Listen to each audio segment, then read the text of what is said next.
Picture சினிமாவில் எந்த இப்படி நினச்சி பார்க்க போகிற முடியும் பார்த்தீங்கன்னா, பிக் பாஸ் சீசன் 8ஓட இப்போது லைவ் ஸ்ட்ரீமிங்கில் வந்து பார்த்திங்கன்னா, தர்ஷிகா விஷயத்தை தான் வந்து அங்கங்கே எல்லாருமே வந்து பேசிகிட்டு இருக்காங்க. ஸோ ஒரு பக்கம் வந்து அருணை கூப்பிட்டு, நீங்கள் அவங்க ஃப்ரெண்டு தானே, ஏன் வந்து நீங்கள் வந்து சொல்லலை, இந்த மாதிரி விஷால் வந்து தர்ஷிகா கிட்டேயும் அன்ஷிதா கிட்டேயும் பேசிகிட்டு இருக்கும் பார்க்கும்போது உங்களுக்கு அவர் தப்பு பண்ணுறாரு அப்படின்னு தோணலையா அப்படின்ற மாதிரி அருண்கிட்ட கேட்டதுக்கு, அருண் வந்து என்ன சொல்கிறார் அப்படின்னா, இல்லை எனக்கு அந்த மாதிரிலாம் வந்து நான் என்ன டிசைட் பண்ணியிருந்தேன் அப்படின்னா, தப்பு ரைட்டுன்றதை தாண்டி அது அவங்களுக்கான ஒரு ஸ்பேஸ், அது அவங்க தான் டிசைட் பண்ணணும். நான் அது உள்ளே போகக்கூடாதுன்னு நினச்சேன். நான் உள்ளே போய் அது வேறு மாதிரி தப்பாக போயிடக்கூடாது அப்படிங்கிறதுல நான் தெளிவாக இருந்தேன். அதனால தான் நான் அதை பெருசாக எதுவும் எடுத்துக்கல அப்படிங்கிற மாதிரி அருண் வந்து சொன்னதை பார்க்க முடிஞ்சுது.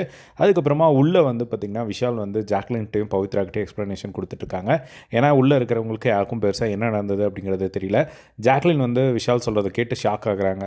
தர்ஷிகா அவங்ககிட்ட அப்போ சொல்லிட்டாளா லவ் அப்படின்னு கேட்கும்போது, ஆமாம் என்கிட்ட சொன்னா அப்படிங்கிற மாதிரி விஷால் வந்து சொல்கிறாங்க. ஸோ விஷால் வந்து சொன்னதுக்கப்புறமா அப்போது என்ன நடந்தது அப்படின்னு கேட்கும்போது சொல்கிறாங்க, இந்த மாதிரி அதுக்கப்புறம் இப்போ ரியா வந்து இந்த மாதிரியான விஷயங்கள்லாம் வந்து வெளியே போயிட்டுருக்கு அப்படிங்கிற மாதிரி சொன்னாங்க.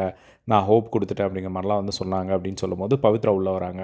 நான் இதே ஒரு விஷயத்தை தான் ஒரு நாள் தர்ஷிகா கிட்ட கூப்பிட்டு, எல்லாருமே தர்ஷிகா ஒஸ்ட் பெர்ஃபார்மர்னு சொல்லும்போது நான் கூப்பிட்டு தர்ஷிகா கிட்ட உட்காந்து இதே விஷயத்தை தான் வந்து நான் சொன்னேன், ஹோப் கொடுக்குற மாதிரி இருக்குது அப்படின்னு சொல்லி. ஆனால் அவள் வந்து நான் கேம் மட்டும் போகல, நான் கேமில் கான்சன்ட்ரேஷனோட தான் இருக்கேன் அப்படிங்கிற மாதிரி வந்து சொன்னான். பட் இப்போது வந்து இந்த ஒரு விஷயத்த உங்களால் ஜஸ்டிஃபையே வந்து பண்ண முடியாது, நீங்களும் சரி தர்ஷிகாவும் சரி. ஸோ அது உங்கள் மேலே தப்பு இருக்குது அப்படிங்கிறது தான். ஆனால் இப்போ அதை நீங்கள் வேணுன்ட்டே பண்ணலை, நம்ம இது பண்ணணுமேன்னு பண்ணலை அப்படிங்கிறது நீங்கள் சொல்கிறீங்க. ஸோ பட் இதுதான் வந்து இப்போ வெளியே கன்வே ஆகிருக்கு. ஆனால் நீங்கள் அதை ஜஸ்டிஃபையே வந்து பண்ண முடியாத ஒரு இடத்துல வந்து இருக்கீங்க அப்படிங்கிற மாதிரி வந்து விஷாலுக்கு வந்து பவித்ரா வந்து சொன்னதை வந்து பார்க்க முடிஞ்சுது. ஸோ நாளைக்கு வந்து தர்ஷிகா வந்து இதுக்கு ஒரு என்ன பண்ண போகிறாங்க அப்படிங்கிறது கொஞ்சம் பயங்கர எக்ஸைட்டடாக இருக்குது. அவங்க உள்ளே வருவாங்களா அப்படிங்கிறதே தெரியல. வெயிட் பண்ணி வந்து பார்க்கலாம் என்ன தான் நடக்குது அப்படின்னு சொல்லிட்டு. இதே முறையில் பிக் பாஸ் அப்டேட்ஸ் தெரிஞ்சுக்க நம்மளோட சேனலை சப்ஸ்கிரைப் பண்ணி சப்போர்ட் பண்ணுங்கள். தேங்க்ஸ் ஃபார் வாட்சிங்.